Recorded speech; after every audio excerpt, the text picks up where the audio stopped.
ভাইয়ের রাজনীতি আর কইরো না ভাই। এই উক্তিটি করেছিলেন আমাদের বাংলাদেশ জাতীয়তাবাদী দল বিএনপির মহাসচিব মির্জা ফখরুল ইসলাম আলমগীর সাহেব। উনি এ কথাটি বলার একটি উদ্দেশ্য ছিল।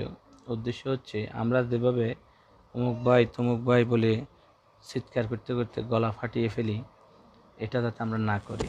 কারণ ভাই ভাই করতে গেলে আমাদেরকে যে কোনো এক ভাইয়ের পক্ষ নিতে হয়। আর ভাইয়ের পক্ষ নিতে হলে কি করতে হবে? হয় মরতে হবে, না হয় মারতে হবে। তো কাউকে মারামারি করে কেউ কোনোদিনও ভালো কিছু নিয়ে আসতে পারে না। আর আমাদের ভাইয়েরা মারামারি ছাড়া কোনো কিছু পছন্দও করে না।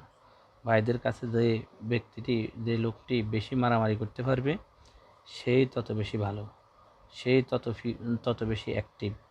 আপনি ভালো কথা বলবেন, সাংগঠনিক কথা বলবেন, কোনো সামাজিক দায়বদ্ধতার কথা বলবেন, ওটা আপনার ভাইয়ের কাছে আর ভালো লাগবে না। তো যদি ভালো কিছু করতে চান তাহলে ভাইয়ের রাজনীতি বাদ দেন, দলের রাজনীতি করেন। যদি কোনো দলকে ভালোবাসেন ও দলের জন্য কাজ করেন, কোনো ভাইয়ের জন্য নয়। আর এই ভাইরা আপনাকে শুধু ব্যবহারই করবে। আর এই রাজনীতির মধ্য দিয়ে কোনোদিনও কোনো সমাজ পরিবর্তন হবে না, খারাপ ছাড়া ভালো কিছু হবে না। অতএব ভাইয়ের রাজনীতি বাদ দিতে হবে, দলের রাজনীতি করতে হবে। সবাইকে ধন্যবাদ। আসসালামু আলাইকুম।